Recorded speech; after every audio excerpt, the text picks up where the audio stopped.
Okay, so here we are. Chapter 5, Section 1, Rate of Change and Slope.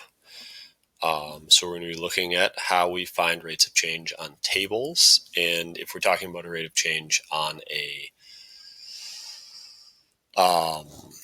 graph, then we call it a slope. It's rate of change either way.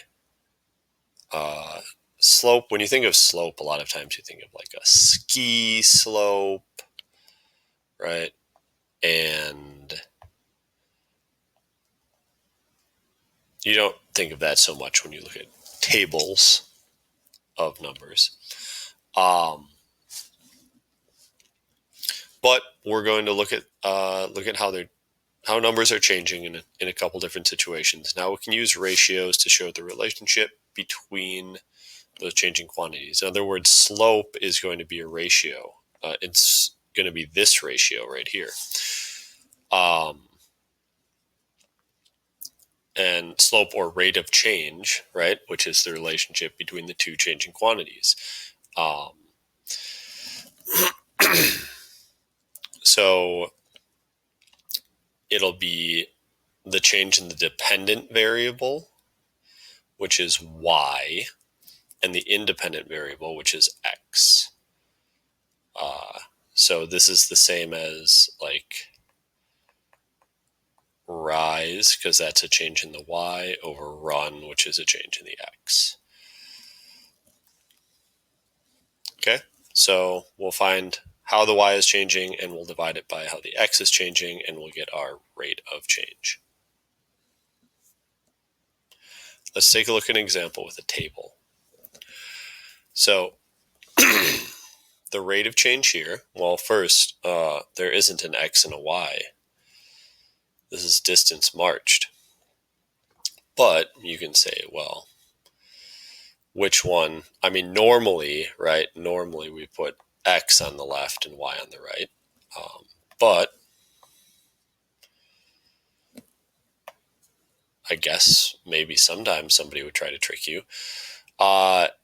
Let's think about dependent and independent, right? The distance you marched is going to depend on the time you've been marching.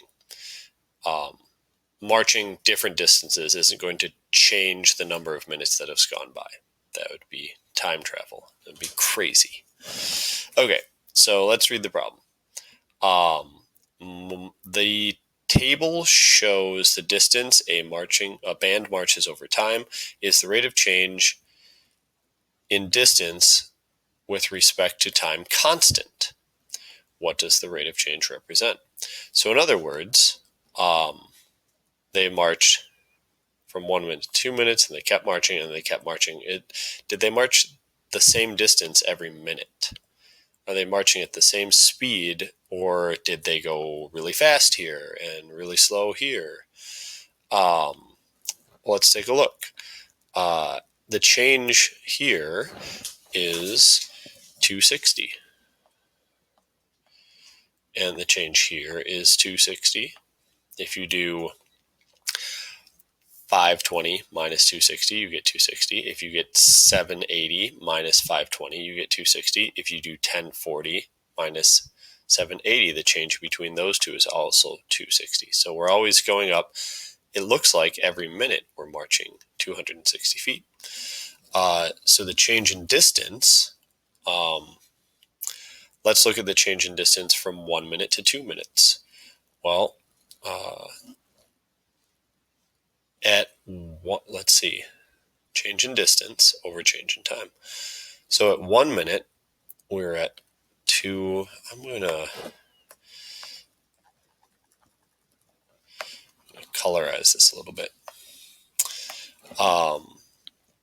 So here's my distance, 260. At 1 minute, I was at 260. At 2 minutes, I was at 512. My change in distance is 260, or it's actually 520 minus 260. And then my change in time, I was at 1 minute and went to 2 minutes. So at 2 minutes, take away the 1 minute, that's where I started. And then you figure out that this is 260. this is 1. And the rate of change is 260 feet per minute. This is minutes. This is feet. So our number here is 260 divided by 1, which is 260. And our unit is minutes over feet. Okay.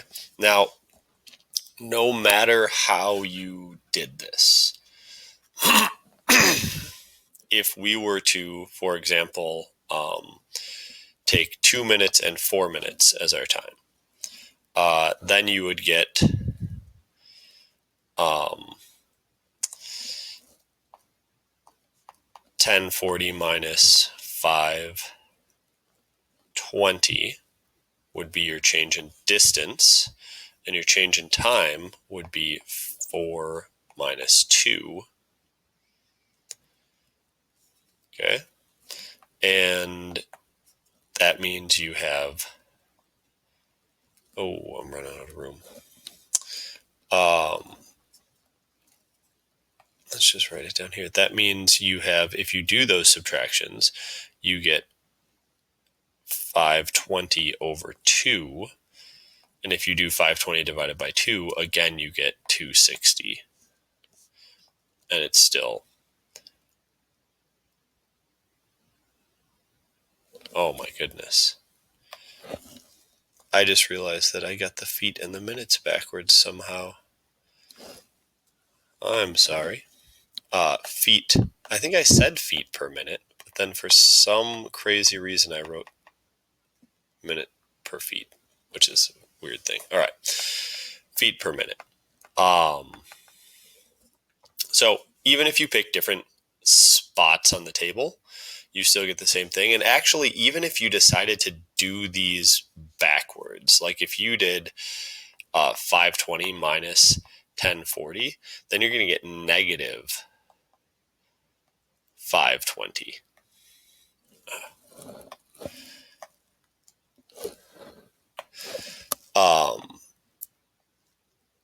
There we go.